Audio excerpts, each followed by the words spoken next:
तो आज हम श्री कृष्ण के अवतरण की कहानी बताते हैं। आगे क्या था। यदुवंश का नायक राजा शूरसेन, जो मथुरा प्रदेश में पड़ता है, साथ ही शूरसेन नामक जनपद जिसका नाम उन्हीं के नाम पर रखा गया था, तो वह क्या कर रहा था, शासन कर रहा था। तो राजा शूरसेन के शासन के कारण मथुरा नगरी समस्त सदैव राजाओं की राजधानी बन गई। मथुरा इसलिए भी राजधानी बनी क्योंकि यदुओं का परिवार जो था अत्यंत पवित्र था और वे जानते थे कि मथुरा ही एक ऐसा स्थान है जहाँ द्वारिका के समान श्री कृष्ण का नित्यवास रहता है। तो एक बार क्या हुआ था, शूरसेन के जो पुत्र थे वो वसुदेव देवकी से शादी कर नव परिणीता पत्नी के साथ रथ पर चढ़कर अपने घर जा रहे थे। तो देवकी के पिता देवक ने प्रचुर दहेज दिया था क्योंकि वह अपनी पुत्री को अत्यधिक चाहता था। तो उसने क्या कहा था, सैकड़ों रथ दिए थे और पूर्णतः जो स्वर्ण मंडित थे।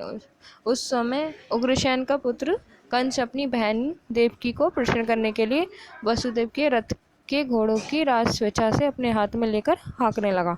तो फिर क्या था, जब वैदिक सभ्यता की प्रथा अनुसार जब कन्या की शादी हो जाती है तब उसका भाई अपनी बहन तथा बहनोई को उनके घर ले जाता है, जिससे कि उसे पिता के परिवार का बिछोए ना खले, मतलब उन्हें दुख ना हो। इसलिए भाई उसके साथ तब तक जाता है जब तक वह अपनी ससुराल ना पहुंच जाए। तो क्या था, फिर जब दूल्हा और दुल्हन रथ में जा रहे थे तब इस शुभ मुहूर्त की जानकारी देने के लिए अनेक प्रकार के बाजे बज रहे थे। तो अचानक एक ध्वनि गूंजी जो विशेष रूप से कंस को उद्बोधित किया। हे कंस, तुम कितने मूर्ख हो, तुम अपनी बहन तथा बहनोई का हथ हाँक रहे हो, किंतु तुम ये नहीं जान रहे कि तुम्हारी इसी बहन की 8वीं संतान तुम्हारा वध करेगी। तो कंस भोजवंशी उग्रसेन का पुत्र था। तो कहा जाता था कंस समस्त भोजवंशी राजाओं में से सर्वाधिक आसुरी था।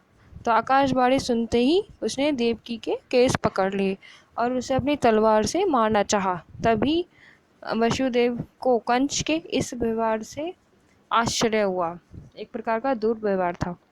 तो वह अपने इस क्रूर और निर्लज शाले को शांत करने के उद्देश्य अंतत तर्क और प्रमाण सहित इस प्रकार बोले।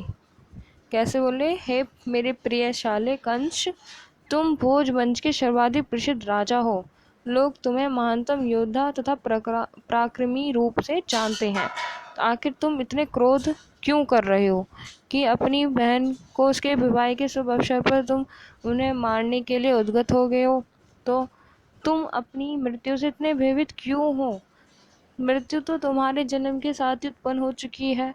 जिस दिन तुमने जन्म ग्रहण किया उसी दिन तुम्हारी मृत्यु प्रारंभ हो गई थी। मान लो अब तुम 25 वर्ष के हो, तो इसका अर्थ है कि तुम पहले ही 25 वर्ष मर चुके हो। तुम हर क्षण मर रहे हो। तो उन्होंने, और आज मरो या 100 वर्ष बाद मरो, तुम्हें तो एक दिन मरना ही है। मृत्यु से तो तुम्हें कोई बचा नहीं सकता। तो ये हमारा शरीर बदलता रहता है और यह जैसे कि वर्तमान शरीर कार्य करना बंद कर देता है और भौतिक प्रकृति के पंच तत्वों में मिल जाता है। तो शरीर के भीतर की आत्मा शरीर के वर्तमान कर्मों तथा उनके फलों के अनुसार दूसरा शरीर ग्रहण करती है।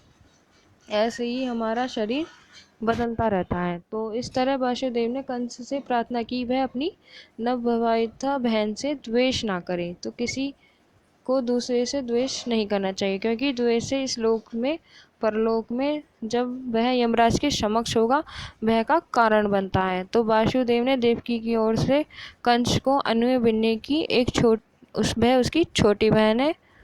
तो इस तरह से उन्होंने उनको समझाया, तो फिर वो मान गए।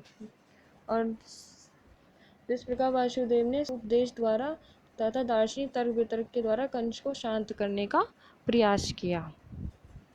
जैसे ही मैंने आपको बताया ये सब